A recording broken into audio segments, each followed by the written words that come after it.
Everyone, आज हम discuss करेंगे आईक्यू फार्मूला के बारे में। यहाँ से टीजीटी और पीजीटी के एग्जाम में बहुत सारे इंपॉर्टेंट क्वेश्चन पूछे जाते हैं। तो चलिए शुरू करते हैं आज का टॉपिक। देखिए, यहाँ पर हमारे पास सबसे पहले जो हम डिस्कस करेंगे वो है आपका आईक्यू फार्मूला। आईक्यू फार्मूला आपके पास है मेंटल एज अपॉन सी ए अपॉन इंटू 100, मतलब MA अपॉन CA इंटू 100। तो पहला क्वेश्चन आपका यही बन जाता है कि आईक्यू का फॉर्मूला क्या है। बुद्धि लब्धि का सूत्र, इंटेलिजेंस कोशिएंट का सूत्र क्या है। तो आपने ये ध्यान रखना है कि आईक्यू का जो फॉर्मूला है वो है mental as upon CA into 100।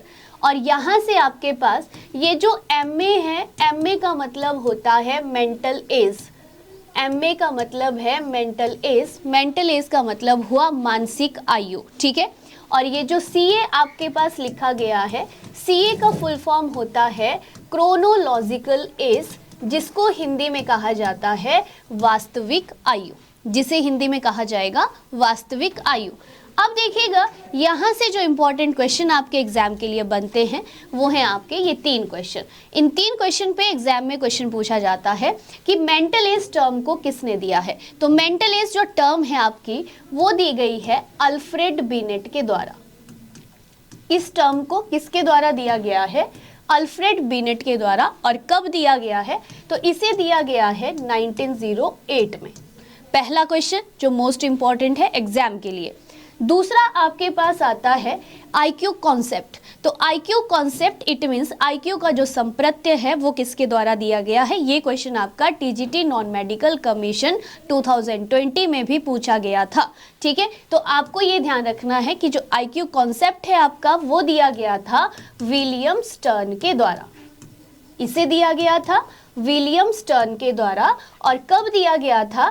तो इसे दिया है 1912 में, मतलब मेंटल एज के आने के ठीक 4 साल बाद।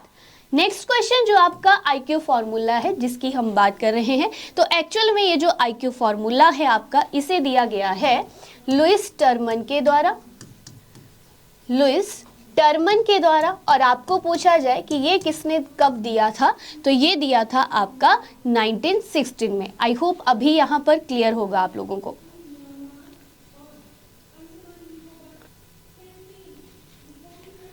यहाँ से आपके न्यूमेरिकल भी पूछे जाते हैं एग्जाम में, तो आपको यहाँ से न्यूमेरिकल भी पूछा जा सकता है। न्यूमेरिकल जब आपको पूछा जाएगा तो आपने ये ध्यान रखना है कि न्यूमेरिकल आपके पास कई बार MA इज इक्वल टू दिया होता है और CA भी दिया होता है, और आपको यहाँ से फाइंड आउट करना होता है IQ के बारे में, ठीक है। तो सपोज करिए कि आपके पास MA दिया है 12 और CA दिया है आपके पास 6, तो आपको यहाँ से IQ को निकालना होता है। तो आपके पास अगर ये टर्म्स की वैल्यूज़ दी गई है तो आपको यहाँ से जब IQ को फाइंड आउट करना है तो आप ये जो MA अपॉन CA की वैल्यू है वो फॉर्मूले में क्या कर देंगे? पुट कर देंगे। मान लो आपके पास MA दिया गया है 12, तो हमारे पास जो IQ का फॉर्मूला है वो क्या है? MA upon CA into 100।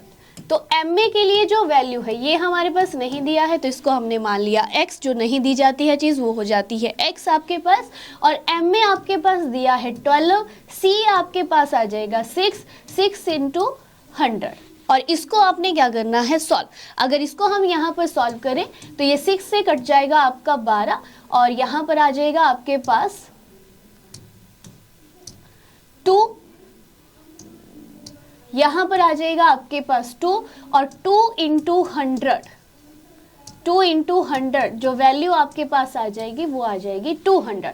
तो IQ की जो वैल्यू यहाँ पर आ जाएगी वो है आपके पास 200। तो इस तरह से आपको यहाँ पर न्यूमेरिकल पूछे जाते हैं। अब न्यूमेरिकल जब पूछा जाएगा तो ज़रूरी नहीं है कि हमेशा IQ को फाइंड आउट करने के लिए पूछा जाए, आपको मेंटल एज या CA भी आपको निकालने के लिए यहाँ पर पूछा जा सकता है। क्लियर? यहाँ तक क्लियर सभी को? ठीक है। देन आफ्टर अगर हम नेक्स्ट बात करें अब, तो नेक्स्ट हमारे पास आता है IQ टेबल। IQ टेबल हमारा जो दिया गया है वो दिया गया है लुइस टर्मन के द्वारा। अब हम 2 तरह के IQ टेबल को स्टडी करते हैं। ये है आपका एक जर्नल आईक्यू टेबल।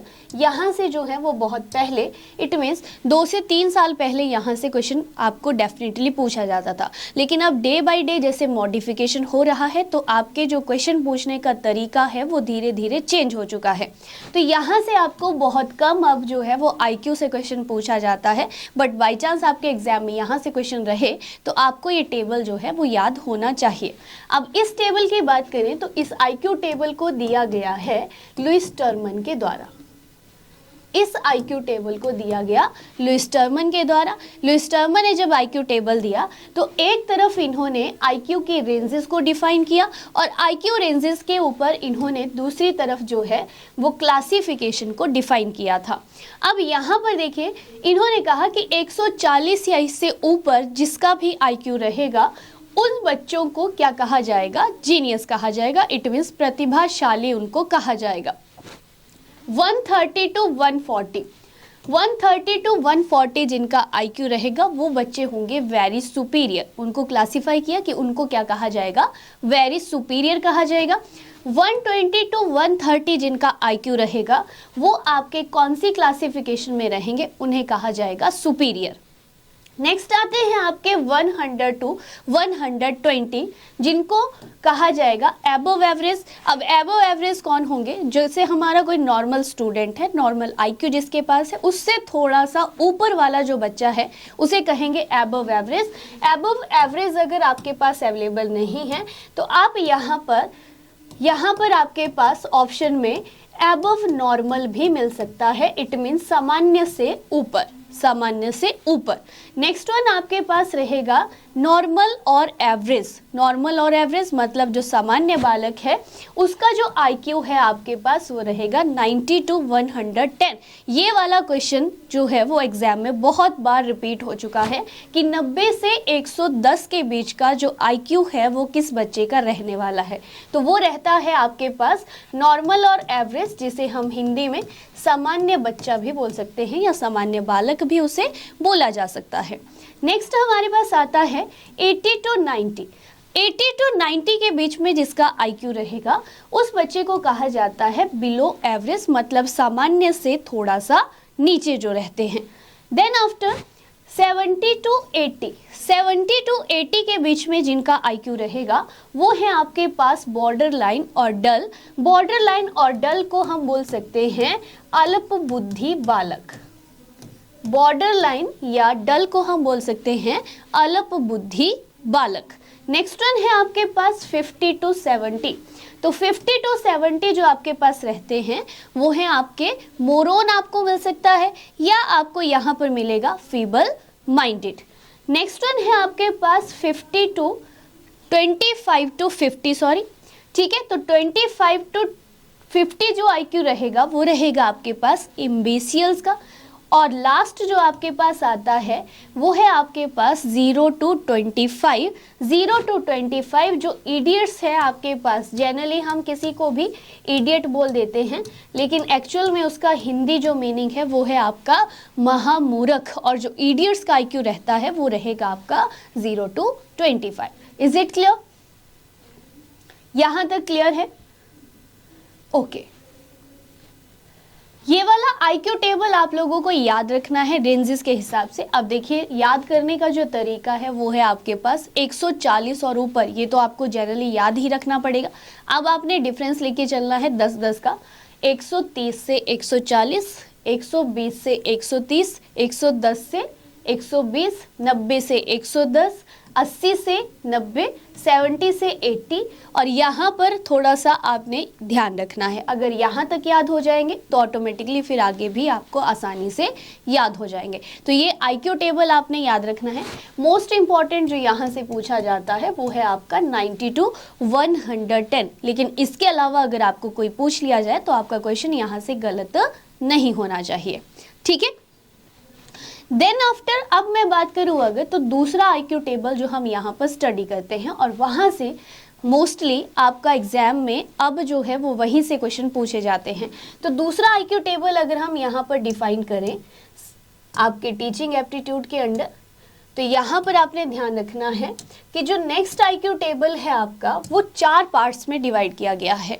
जो नेक्स्ट आईक्यू टेबल है वो है 4 पार्ट्स में डिवाइड किया गया।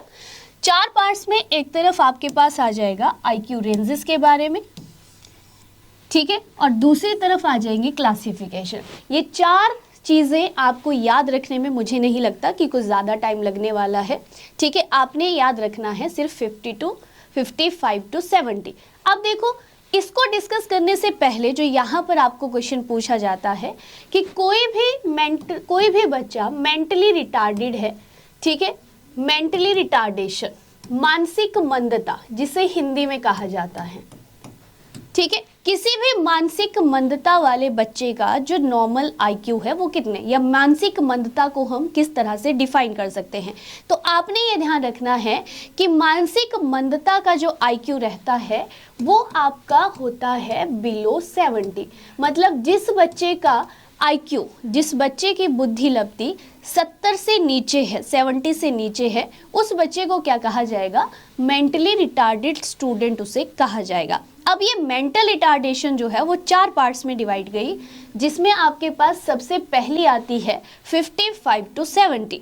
अब ये 50 टू 70 भी हो सकता है, 55 टू 70 भी हो सकता है, थोड़ा सा वेरिएशन आपके नंबर्स में according to the options of exam आपको मिल सकता है।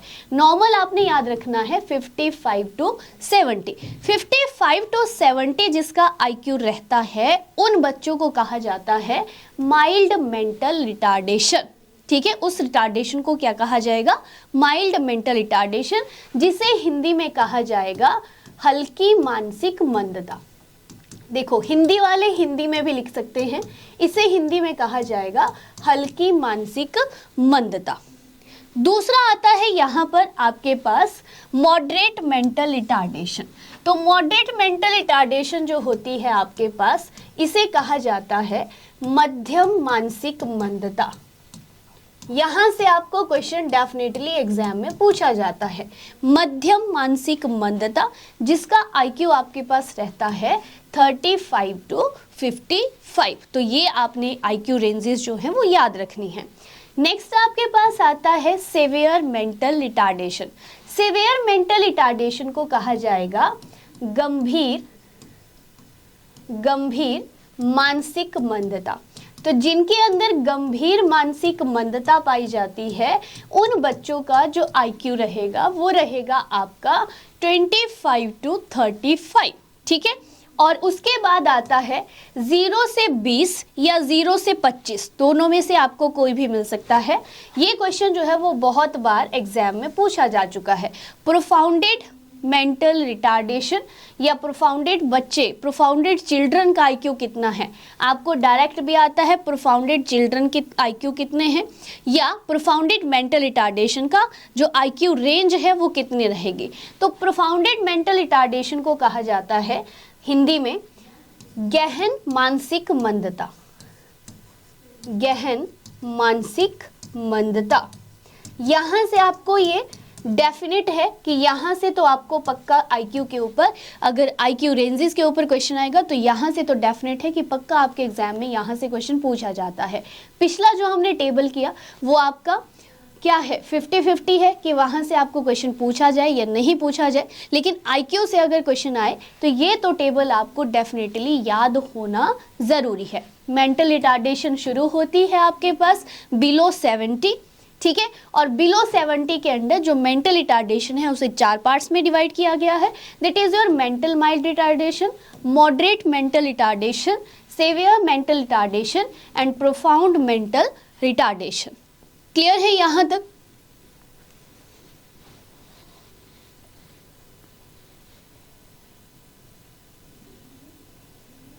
ओके,